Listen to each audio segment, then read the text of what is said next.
Hey guys, welcome back to my channel, and in today's video we're going to be talking about clinical depression. It is Mental Health Awareness Month, so I did want to put out a week-long video series of different types of mental illnesses that I am most familiar with, just because I do suffer from it, and I have met people who go through this on a daily as well. So, clinical depression, aka major depression, is defined as persistent depressive mood, or loss of interest and activities causing significant impairment in daily life. That is true all around. And as most of you who do deal with this, do struggle with daily activities or the motivation to do daily activities. And I'll go into symptoms right now. But the age range that do have, or that are noted to have, are 15-year-olds all the way up, 20 up.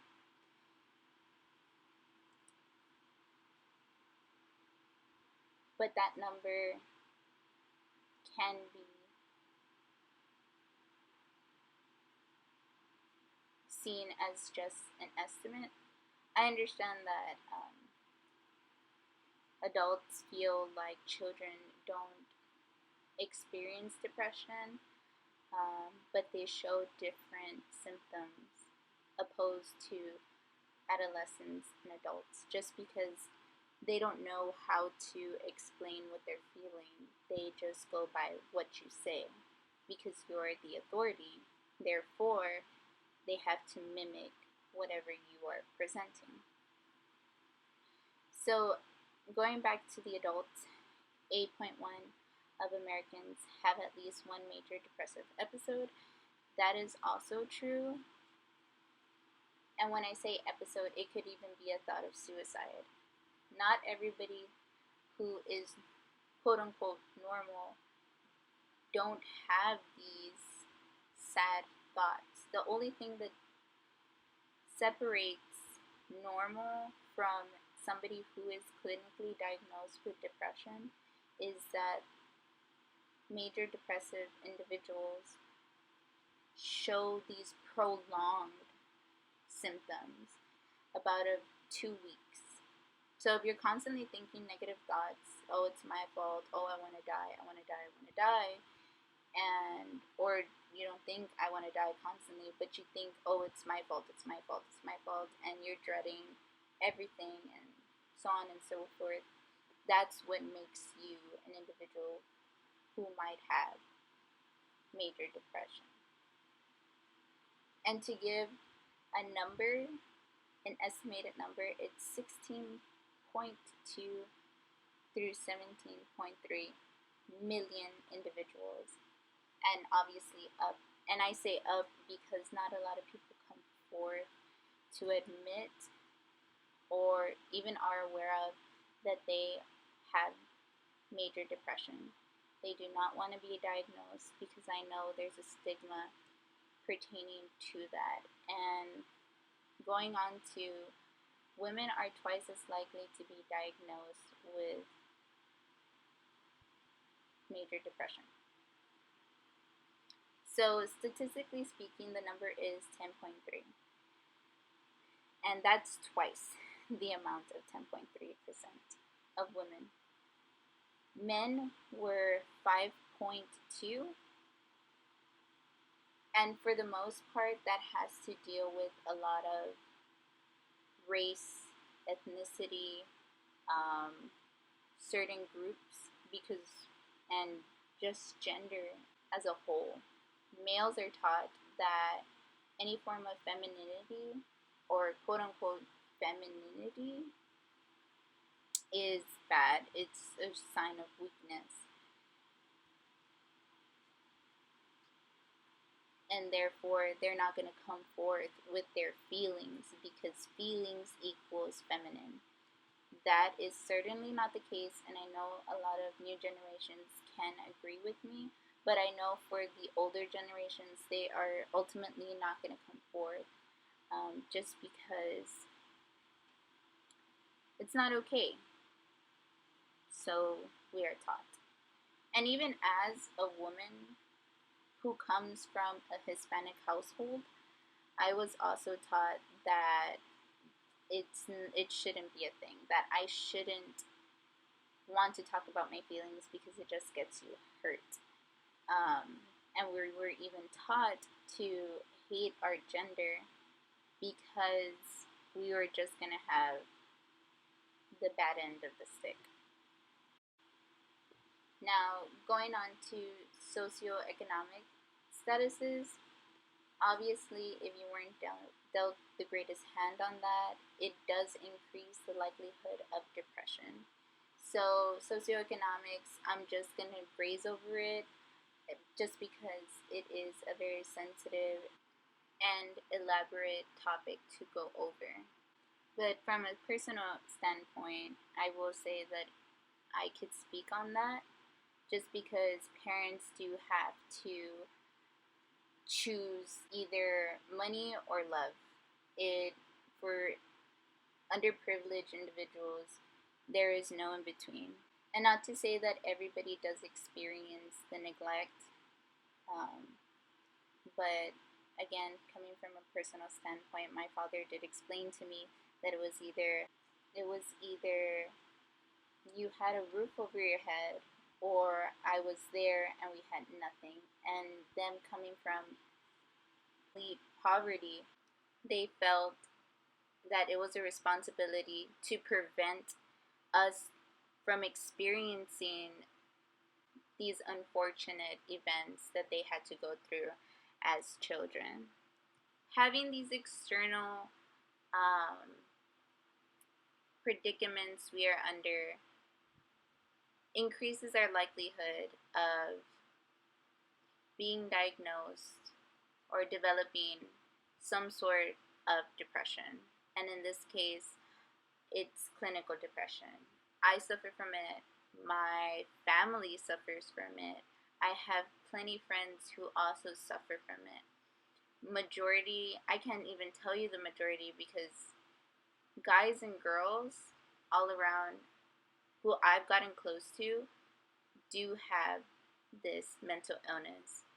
And I understand that it's even much more difficult when you have other things on top of that. Yes, I already talked about the environment that you are currently in, but alongside PTSD, alongside schizophrenia, borderline personality disorder, and I'll get into those mental illnesses later, but also when you have a chronic illness and it's life-changing, that is a huge transition. And that's what makes this much more of an experience to acceptance. It's a roller coaster of a ride. Depression has always been this negative, abrupt mindset, and being placed in a position that you were not ready for. And that is from losing a limb, that's from being hospitalized and every doctor's telling you that nothing's wrong, that you seem healthy, you get discharged, and that's that. You tell them that you're in constant pain, but they tell you, oh, well, just stop working out or stop doing the things that you're doing. But those are the things that you like. And what I'm saying right now is from a personal experience. I went to a bone doctor because I didn't know what I had 2 years ago. I didn't know I had fibromyalgia. And the bone doctor said, he sat down and he's just like, what are you doing here? What do you want from me? You don't have arthritis, you don't have anything, so what do you want?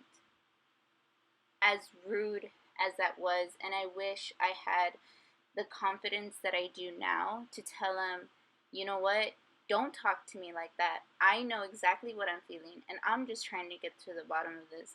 I do not want to waste my money on somebody who's just going to lecture me on something that I clearly do not know.